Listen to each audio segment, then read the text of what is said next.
work.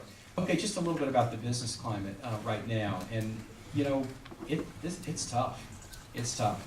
I find myself saying these words, but still having a hard time grasping these words, that we're in the toughest economy since the 1930s.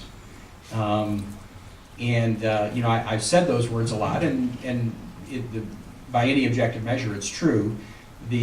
In March, the recession was 17 months long by March, and that became the longest recession since the 1930s.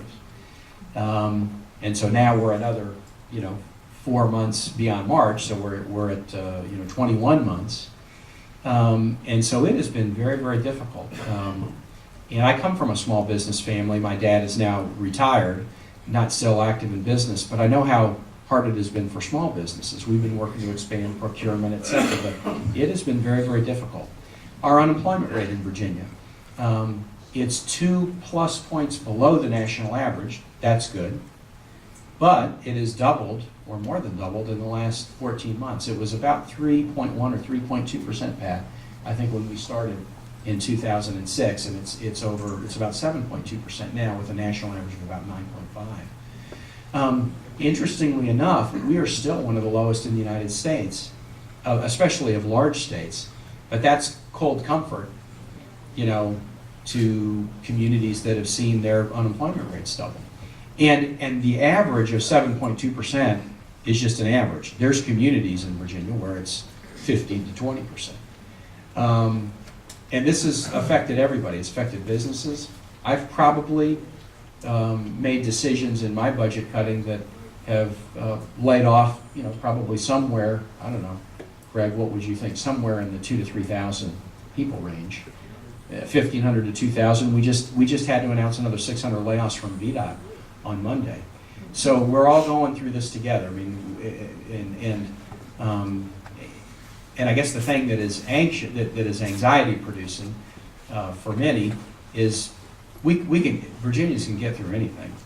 If we knew like it was going to turn around 2 months from now, we can get through it. If somebody said and guaranteed it'll turn around a year from now, we could get through that too. I think it's the anxiety of knowing when the turnaround happens that probably is the thing that has been most challenging as we've traveled around and done these cabinet community days and been out around the state. So I'm going to acknowledge that at the front. However, Virginia is pretty well positioned, and we're trying to become even better positioned to be successful when the national economy improves. Last week, Pat mentioned the best state for businesses. The one that we got last week was CNBC. They do it every year. This is the third year they've done it. We won it in 2007. We were number 2 to Texas last year. We edged Texas out this year. But the description of why they put Virginia at the top I thought was important, and I would just mention it to you today. They said that the economy of this country has just kind of turned upside down in the last couple of years. But they summarized Virginia as number 1 by saying Virginia is the best positioned state to come out of this turmoil strong. And I just want to talk a little bit about why I think we're positioned to come out strong. As long as the national economy is challenged, then we're going to be challenged. We'll have a better unemployment rate than the average. We'll have a better median income than the average, but we will be challenged and experiencing pain just like anybody else. We are positioned to come out of it strong for a couple of reasons. First, and this would be apropos of being here with David, we have a very strong education system. If you look at K-12 education and you compare test scores, you know, SAT, AP, something called the NAEP, the National Assessment of Education Performance, those things where you can truly compare one state to another, or look at graduation rates, the percentage of kids that start 9th grade that graduate 4 years later. If you look at that, our K-12 system is now one of the best in the United States. We just got recognized within the last couple of months, and I thought this was interesting. Latino students in Virginia do better than students in any other state in the elementary grades. And so that was something that we just learned. And we continue to find good track record on this. So if we continue to be smart about educational investments that strong, our higher ed system, community college, serves, what was it, 250,000, essentially, 250,000 people a year, in a system that didn't exist 40 years ago. And now we're serving 250,000 people a year in classes. And this is happening at a community college system, campus with the assistants. This is not counted in the 250,000. So the number of people the community college system touches is even greater. and our four-year system is also very, very strong. So the first thing that positions us well is our workforce.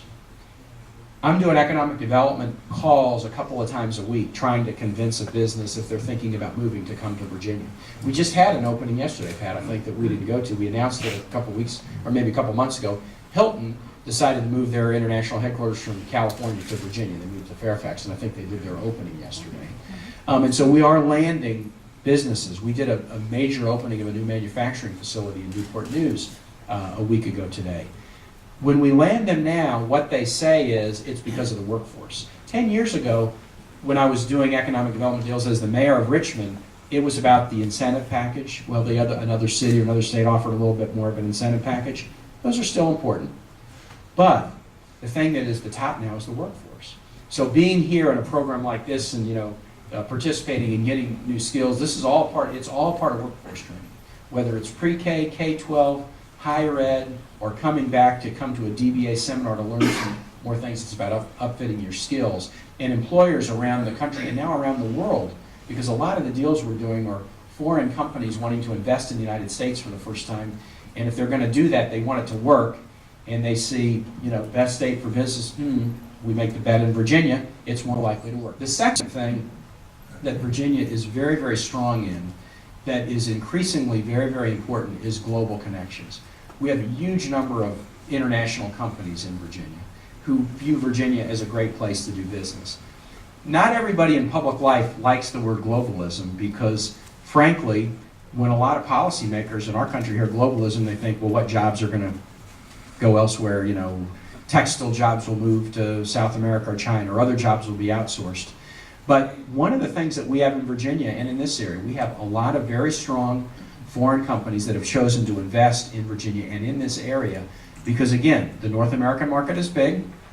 It's a big market to be able to serve, and they have a confidence in Virginia as a place to kind of build their platform to reach it.